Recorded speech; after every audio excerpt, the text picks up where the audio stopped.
Good morning, all of you. Good morning, sir. In last lecture, we were discussing about the banking sector. Now, today we are going to discuss the insurance industry. This is our module number 4. It is related to banking and financial market.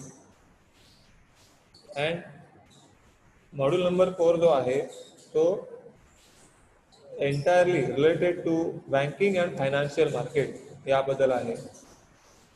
And we know that in TYB Com Semester 5, what we are discussing, it is all about the Indian economy.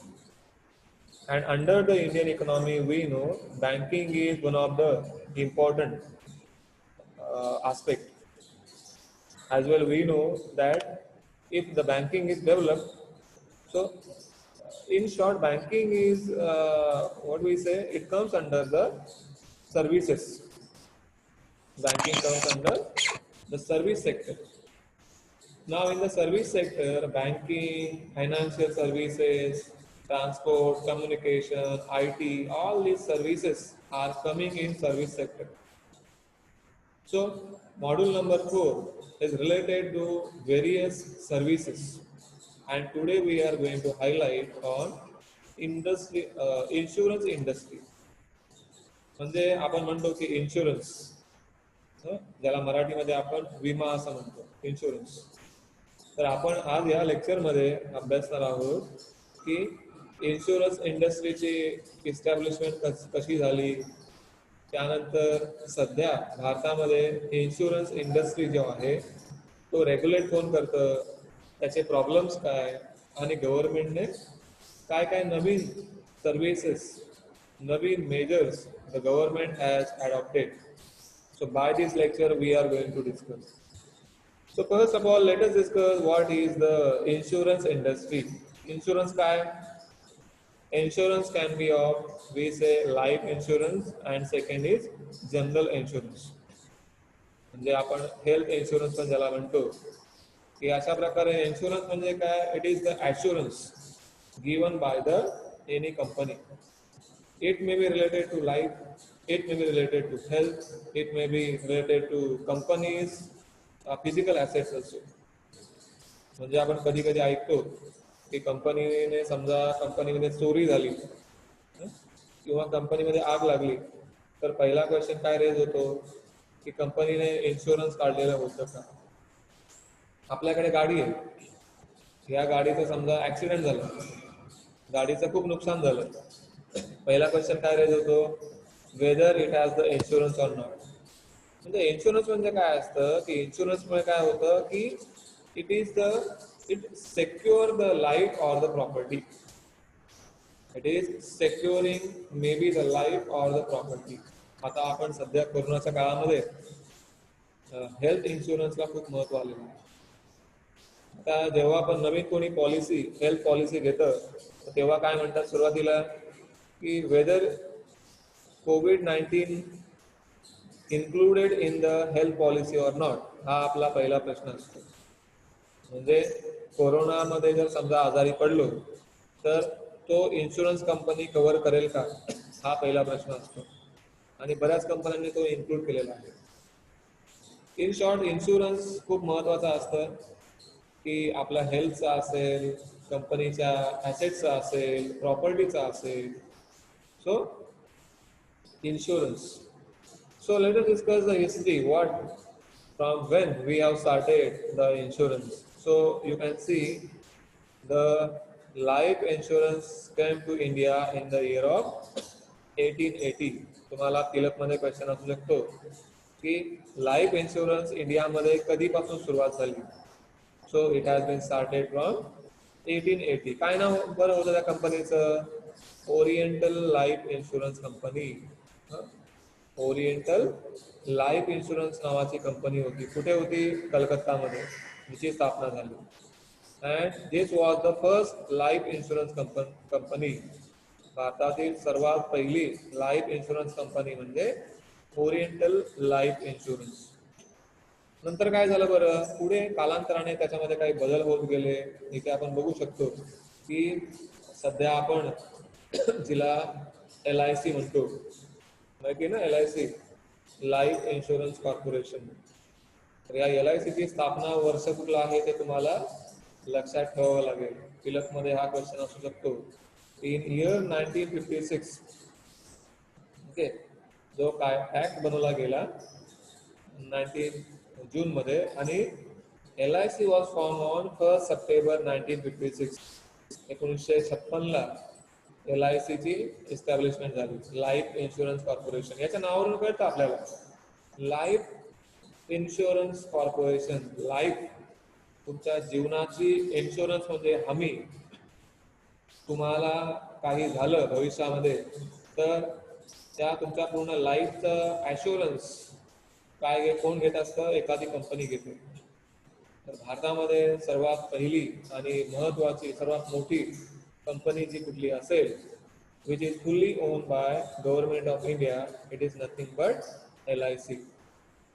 LIC in year 1956 it was established. आता आपण बघूया की what are the recent trends in the insurance sector. सध्या insurance सेक्टरमध्ये काय काय development झालेलं आहे, काय काय चेंज झालेलं आहे, त्याचा थोडक्यात आपण अभ्यास करूया. First is the Malhotra committee. पहिलं म्हणजे इन्शुरन्स सेक्टरमध्ये मल्होत्रा कमिटी बनवली गेली 1993 मध्ये. कशासाठी बरं? To introduce the reform process in insurance sector. हा मल्होत्रा कमिटीने काय केलं, बऱ्याच काही गोष्टी सजेस्ट केल्या. काय असलं पाहिजे, जसं की त्यांनी सांगितलं की there should be participation of private sector in industry. काय होतं, जुन्या काळामध्ये म्हणजे 1991च्या अगोदर भारतामध्ये इन्शुरन्स ज्या कंपन्या होत्या, they were owned by the government only. But after that now we find that मग याच्यामध्ये SBI आलेलं आहे, ICICI आहे, की अशा ज्या प्रायव्हेट कंपन्या आहेत त्या आपण भारतामध्ये इन्शुरन्स बिझनेस करत आहे. ठीक आहे. So first is the Malhotra committee. Next is the establishment of IRDA. तुम्हाला IRDA चा फुल फॉर्म माहीत असायला पाहिजे. फिलअप मध्ये तुम्हाला क्वेश्चन विचारला जाऊ शकतो. What is the full form? Insurance Regulatory and Development Authority. जसं की बँकांवरती कंट्रोल करण्यासाठी कोण आहे बरं? To control the entire banking system, who is at the head of the banking sector, it is nothing but कोण आहे बरं? Who is controlling the banking sector? It is RBI, isn't it? RBI is there and RBI is controlling the money flow in a economy. म्हणजे बँकांवरती control ठेवण्याचं काम RBI करत असते. In a same way जो capital market आहे, share market, तर या share मार्केटवरती control ठेवण्याचं काम कोण करतं माहित आहे का तुम्हाला? Who is controlling the share market? SEBI. SEBI, correct.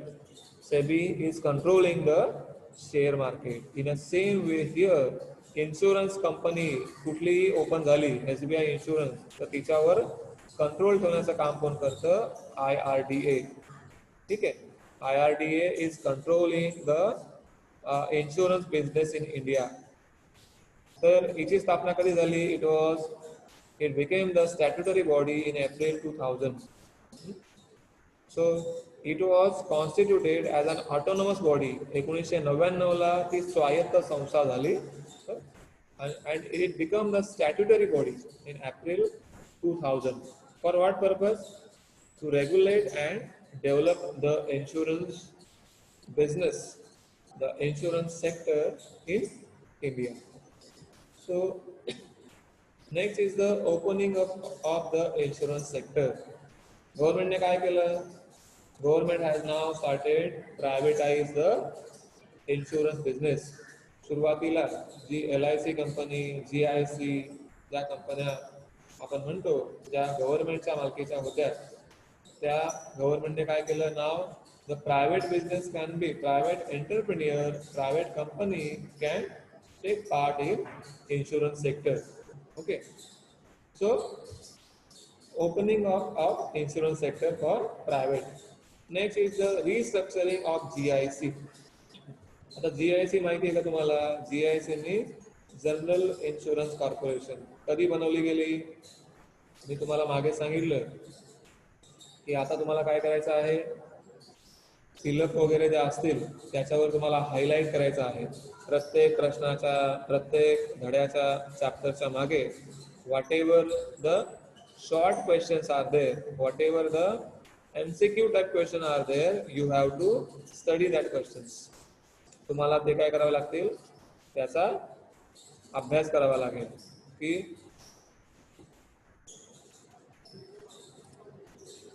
त्याचा तुम्हाला अभ्यास करावा लागेल की तिथे तुम्हाला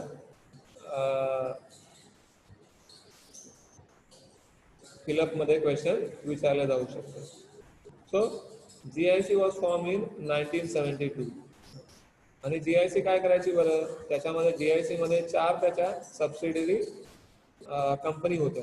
तुम्ही स्क्रीनवर बघू शकाल की पहिलं म्हणजे NIC होती, national insurance company, new India insurance Company, oriental insurance company आणि United India insurance company.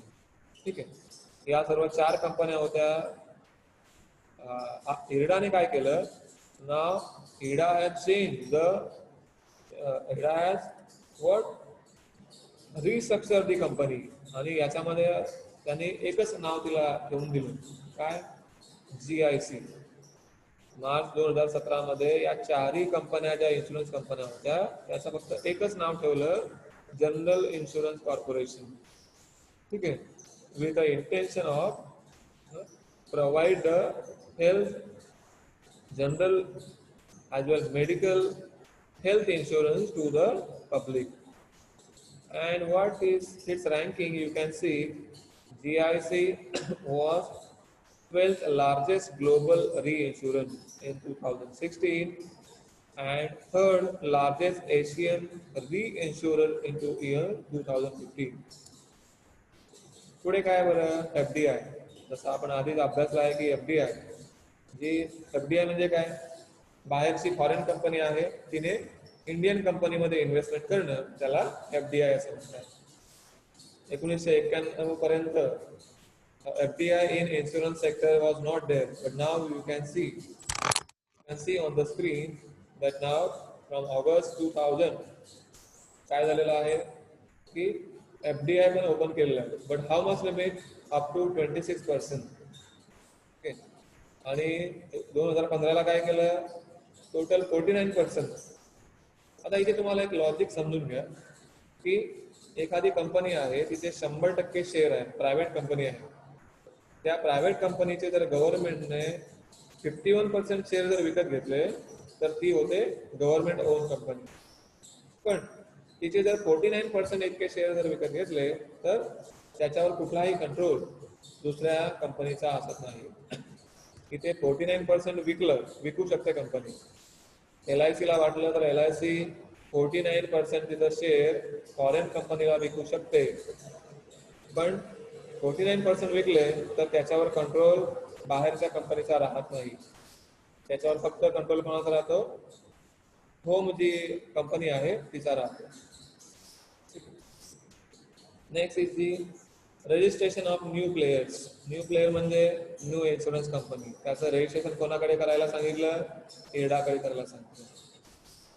Next is the growth in life insurance and non life insurance. Life insurance आणि non life insurance. Life insurance म्हणजे आपला health related जे असतं त्याला life insurance म्हणतो. आणि non life म्हणजे याच्यामध्ये तुमचं मग कंपनीला आग लागली, कंपनीमध्ये चोरी झाली, काही तुटफूट झाली वगैरे, हे सर्व नॉन लाईफ मध्ये येत असतात.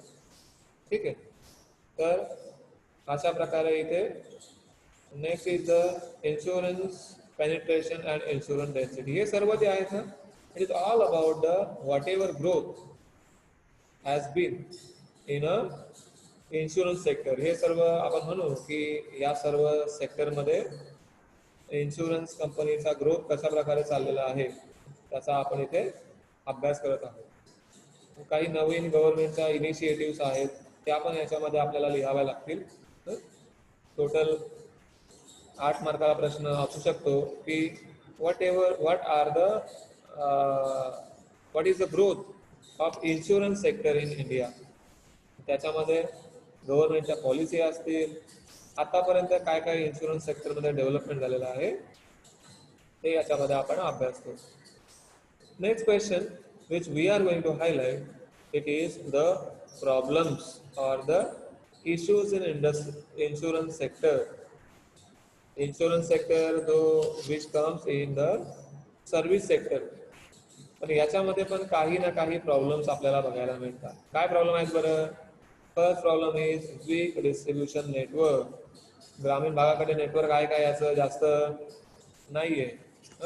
Second you can say the poor coverage.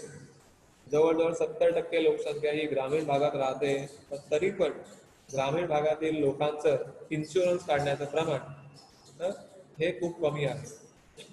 हा एक प्रॉब्लेम आहे. ग्रामीण भागामध्ये जर हा नेटवर्क वाढवला तर कंपनीला फायदा होईल and indirectly government also get the benefit of that. Next is the lack of insurance awareness. भारतामध्ये काय आहे बरं? किती विद्यार्थ्यांना माहिती आहे की इन्शुरन्स काढायला पाहिजे म्हणून, किती प्रीमियम असतो वगैरे.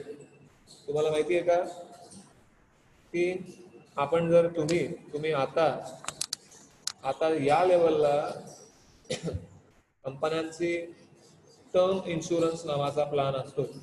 आता मी काही ते मार्केटिंगसाठी नाही सांगत आहे, तुम्हाला जनरल सांगतो. टर्म इन्शुरन्सचा प्लॅन आहे की ज्याच्या अंतर्गत आपण जर दर महिन्याला कंपनीला 400 रुपये देतो. किती रुपये देतो? फक्त 400 रुपये कंपनीला देतो आपण, XYZ.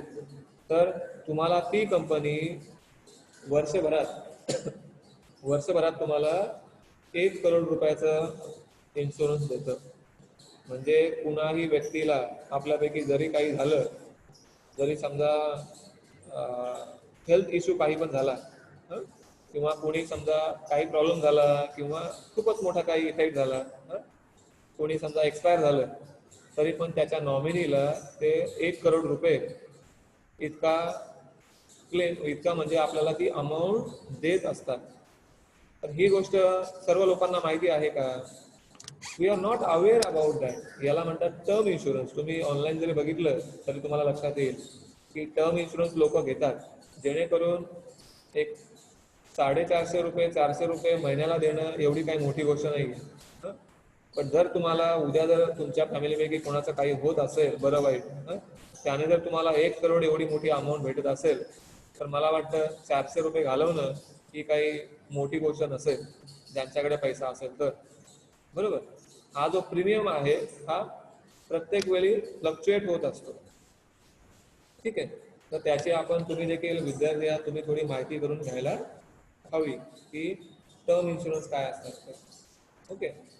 Next is the customer satisfaction. इथे कस्टमरला सॅटिस्फॅक्शन भेटत नाही.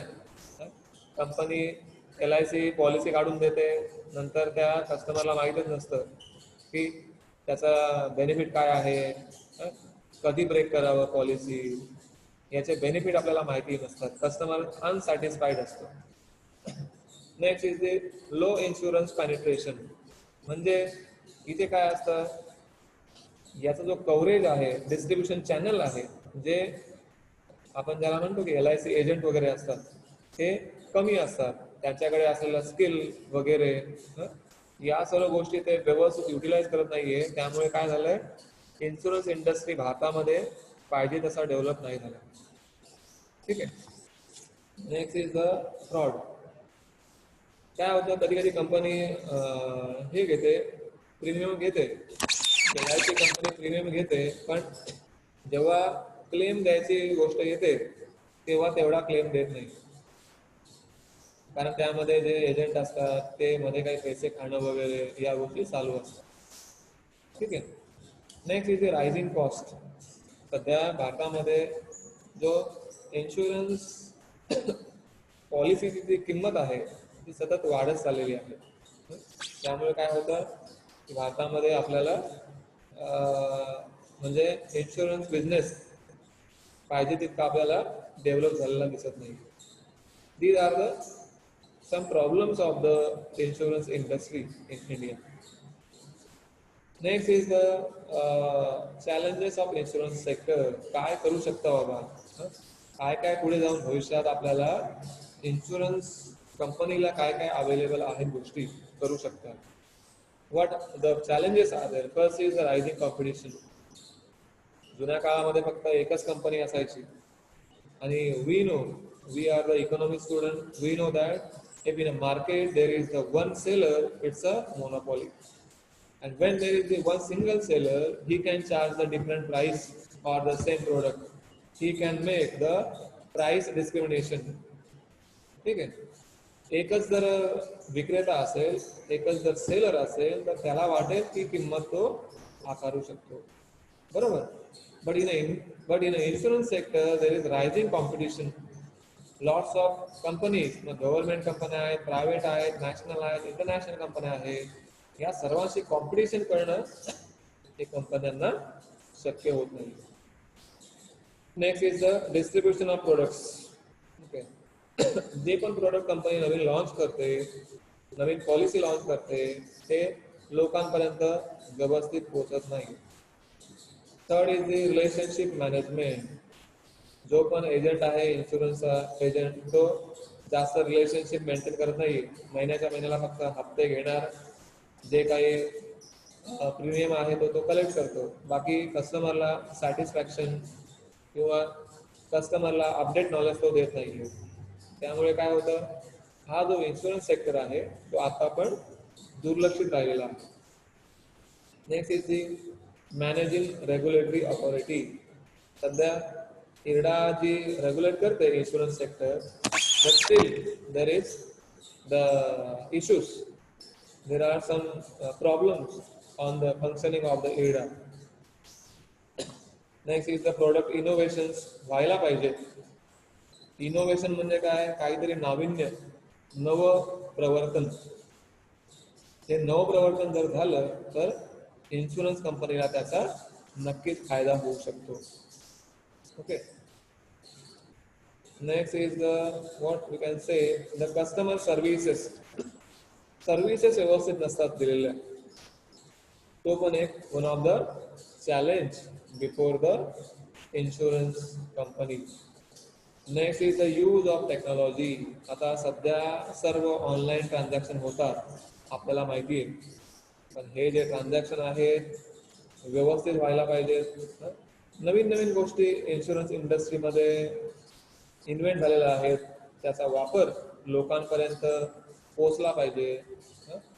म्हणजे आपण जी पॉलिसी काढलेली आहे तिचा प्रीमियम किती आहे, त्याचे बेनिफिट काय, हे सर्व आपल्याला ऑनलाईन जर दिसले तर customer can attract toward that. Okay. Next is the micro insurance. छोट्या छोट्या काही कंपन्या आहेत, त्यांना पण काही राईट्स दिले पाहिजेत आणि त्यांना फंड प्रोव्हाइड करा गव्हर्नमेंटने, त्याच्यावर रेग्युलेट करा. हे सर्व झालं पाहिजे, तरच इन्शुरन्स कंपनी काय होईल, डेव्हलप होईल. Next is the marketing mix. Marketing is very important. We are the commerce students, and in the commerce we know that marketing is very important. And in TYBCom we also have the MHRM, okay, where we discuss about the human resources management. So marketing is very important, and आपल्याकडे जी वस्तू आहे ती आपल्याला व्यवस्थित लोकांपर्यंत सांगता आली पाहिजे, पोहोचवता आली पाहिजे. Then only what will happen, the growth of the business can be happened with the use of the marketing tools. So here these are the challenges before the insurance sector. So today by this lecture we understood the insurance sector, when it has been started, what are the different companies, what is the recent trends in insurance company, what are the major issues, challenges before the insurance sector in India. तर हे 2-3 question आपण आज study केले. Hope whatever we discuss तुम्हाला समजला असेल. काही question असेल तर विचारा. in the insurance industry. If you have any doubt, you can ask. Otherwise, we will stop here.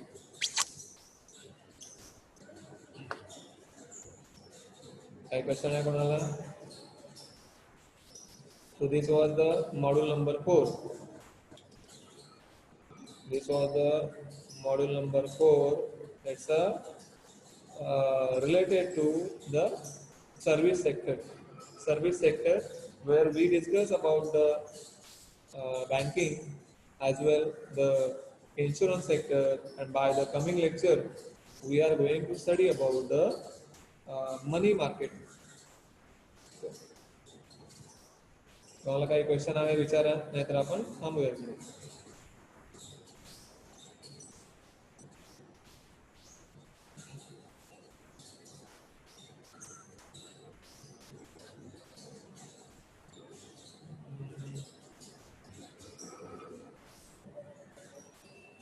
तुम्हाला काही क्वेश्चन आहे?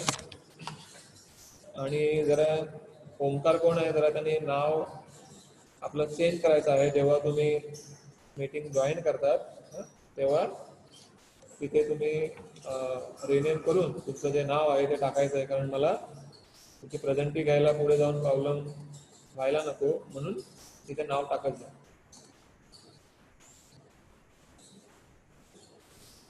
Any question?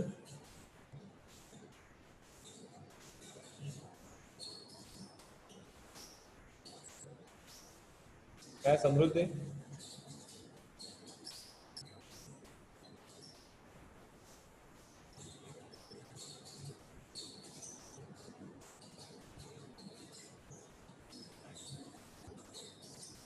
ठीक आहे, चालेल. मग थांबूया इकडे.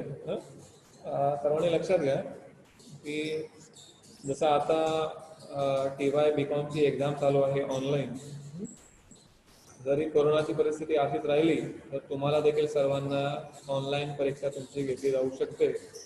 त्या दृष्टीने सर्वांनी लक्षात घ्या, सेट आणि मनन पब्लिकेशनच्या टेक्स्टबुकमध्ये चॅप्टरच्या मागे जेवढे पण ऑब्जेक्टिव्ह क्वेश्चन्स आहेत ते सर्वांनी व्यवस्थित करायचे आहेत, जेणेकरून एक्झाममध्ये तुम्हाला जर ऑब्जेक्टिव्ह घ्यायची झाली तर तुम्हाला चांगला यूज टू होऊ शकतो.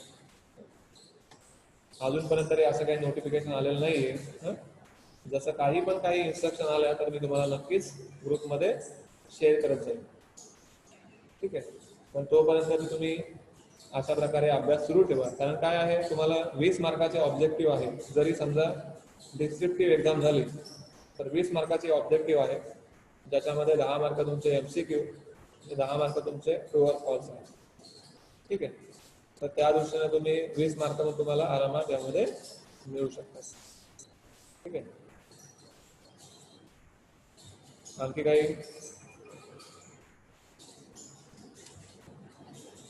क्वेश्चन कोणाला?